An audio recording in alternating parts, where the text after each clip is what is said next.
Hello everyone. I just wanted to do a kind of quick video today. I know I haven't made a video in a little while now, but today in particular I wanted to touch on something that I'm seeing more and more online, particularly on Facebook and different groups, and sort of in contrast to what we find in actual folklore and in the living cultures and all that. So I thought it would be a good topic to kind of get into, at least quickly today. And it has to do with the use of the word fairy. I've made a previous video getting into the word fairy itself and its history and applications, but what I'm seeing increasingly in different groups, different social media, is this idea that fairy is a super specific term for one kind of being, and that everything else that's sort of a named, known entity, pixies, banshees, leprechauns, bargus, I mean, pick a name, kelpies, anything, are not then fairies. That they're separate beings, separate things, and fairies are something else that is very particular and specific. I am sort of assuming from context that fairies in this case would be viewed as sort of that kind of post-Victorian, mainstream, Disney kind of tiny winged sprite. Think Cicely Mary Barker's Flower Fairies, maybe, although not all of those might apply here, but something generally along those lines. Something tiny, something insect-winged, usually something very connected to nature. That seems to be the general definition or description that's being put with the word fairy in these cases. And therefore everything else is something different that we may or may not have a specific name for. So, what we find when we look at academia, academic material, or material from the what I refer to as the living cultures, which is really just my sort of shorthand way to say the non-mainstream pop culture, particularly American understanding, but particularly the Celtic language speaking cultures and their belief system in this case. What we see in those cases is the word fairy being used as more of a sort of catch-all term. It really doesn't apply to any one particular type of being, and instead it's a sort of adjective, even when it's used as a noun. It's describing something that comes from the world of fairy, something that comes from the other world. And of course, when we're talking about the different Celtic language-speaking cultures, to be clear, there are words in each of those languages that are used for these beings, and still used in this sort of catch-all kind of way, then translated into English as fairy. So I do want to be clear, because obviously Anglicization is a bit of a problem, and sometimes things get translated into English less than accurately, shall we say. Many times things get translated into English less than accurately. But when it comes to fairies and the use of the word fairy in that sort of more broad sense, there tend to be words within the original cultures that do translate fairly well to the word fairy. Historically, the word fairy, of course, was a catch-all term. It was used synonymously with elf, goblin, imp, incubus in some cases. It really was never a super specific term.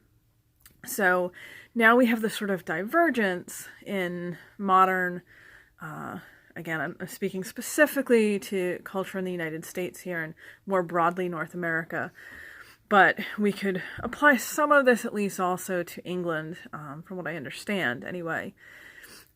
We have this sort of new emerging idea that fairies are a distinct class of being within the wider sort of umbrella of otherworldly beings, in contrast to the older and still existing in many areas idea of fairies as a catch-all term. So clearly I have my own particular opinion on the subject. I do tend to use the word fairy as a catch-all term. When I use it, I will often use the euphemisms instead, or the terms from the original language of the particular culture. But I think it's important, particularly as we engage with social media, we engage with each other out and about and around and on social media potentially, to kind of understand that we may or may not be using this word in the same way. That people do have different views and different understandings of this. In some cases, sort of extremely different views and understandings of this. And I'm not going to try to convince anyone who uses the term fairy very specifically that their viewpoint is necessarily wrong. Folklore does change and grow. It's just the nature of it. And there certainly is this sort of broader, modern, sort of pop culture fairy lore that is out there. What I am going to do, however, what I wanted to do in making this video was to encourage people that might have this more really specified view of what the word fairy means and what fairies are, to try to remember to be open-minded when engaging in studying the material, in reading material coming from specific cultures, in looking at learning from other sources, you know, particularly if you get into academia and reading the more, you know, university press kind of books. Just really need to be aware that the word fairy in those cases is going to be used differently. When you see, for example, an account in English on Dúchas, the National Folklore collection, which is wonderful and amazing, in Ireland, you will see references to fairies. You will see stories that have been collected that use the English word fairy. They are not talking about tiny little beings or tiny little winged beings. They just are not using the word that way. Generally, they're talking about more like human-sized, you know, potentially human-appearing sort of beings, and fairy is just sort of the catch-all term. They're not necessarily a specific kind of thing. And the word can be and is sometimes used interchangeably with the native language terms. So we just, I think, have to be very careful, no matter what belief system or sort of corner of the universe, as it were, that we're coming from, to be aware of what our own biases are, and to be aware that our own sort of opinions and understandings may not necessarily be shared across the board. So for example, when I'm kind of out and about and engaging with the more pop culture understanding of fairies, people who have that more sort of upper middle class, mainstream, Victorian-esque approach to fairies, I have to be very aware of what those people are actually talking about and where their viewpoint is coming from in order to really understand what they're saying. And the reverse is definitely also true, and that is something that has to be considered when you're studying the material. Just be aware that even if you personally believe, for example, that fairies are nature spirits, or that fairies are tiny little winged Tinkerbell-like beings, when you're hearing stories relayed by people from the other culture, whether it's, you know, Ireland or Wales or Scotland, when you're studying the folklore, when you're reading articles or books on the topic, just be aware that when those sources are talking about fairies and referring to fairies, they are not referring to that sort of being. They're referring to something else entirely. So here, sort of, and I understand I'm getting very into the semantics of this particular word usage, But it's really important to understand, because how we understand this and how we relate to some of this material really is predicated on how we are understanding the words that we're using. I also really strongly urge people, if you are running across words in other languages, if you're tempted to use words from other languages, there are a couple Irish language words that are becoming popular in sort of the wider fairy communities. I really encourage you to try to gain a basic understanding of the language itself. Do not assume because certain popular books are telling you that this particular Irish language word means a certain thing.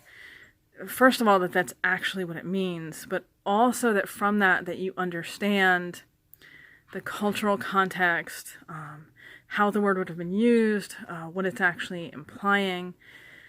Because there's so many nuances and there's so many things that literally get lost in translation. And that's sort of another thing that I'm seeing. It's along the same lines as this wider fairy versus fairy issue. But I see a lot of people using words that are coming from Irish or Scots or Scottish Gaelic or Welsh without really understanding the language that it's coming from, the culture that it's coming from, or what the word really means. You know, when we're talking about something like Eshuski, for example, that means something. If you're hearing that in Irish, I'm probably pronouncing it more in Old and Middle Irish, so I apologize, but if you're hearing it in Old and Middle Irish, you already know that it literally means water horse. If you're hearing, for example, Dinashi, it's not a term that means this. It literally is people of the fairy hills, people of the fairy mountains. And I think one thing that's problematic is things are getting translated and then people are treating the original word as if it's not actually words, as if they don't actually have meanings as individual words. Terluth Teg in Welsh often gets translated as fairies. Literally means the fair family. Plantanun is another one in Welsh. I'll see that translated a bunch of different ways, but often as fairies. And it literally means children of Anun, children of the other world or underworld, depending on how you want to interpret Anun in Welsh.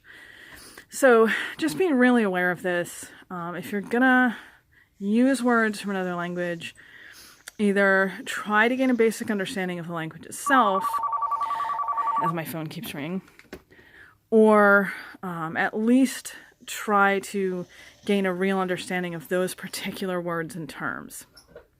So I'm going to sign off before my phone rings again, but I really highly recommend people give some serious thought to how they're using the word fairy, what context they're putting it in, to be aware that not everyone is using it in that same sense, whichever camp you fall into semantically. And also give some real thought when you're using words from other languages to be very clear on what those mean. Names in other languages, names for beings in other languages, because it really cuts down on confusion, and there can be some aspects that come in that are kind of appropriative and very colonialist in mindset when you're taking names and terms of beings from another culture's folklore and sort of reinventing based on what you think it means or your understanding of what it means, or a definition that you read in one book that you're then interpreting, and you're sort of reinventing something that has a lot of existing folklore and potentially mythology in a living culture. That's kind of not a good look for any of us. So just give all of this a lot of thought, and hopefully you'll come to the conclusion that there's value in using your words wisely and knowing what the terms that you're using mean. That's my thought for today. I will see you all later.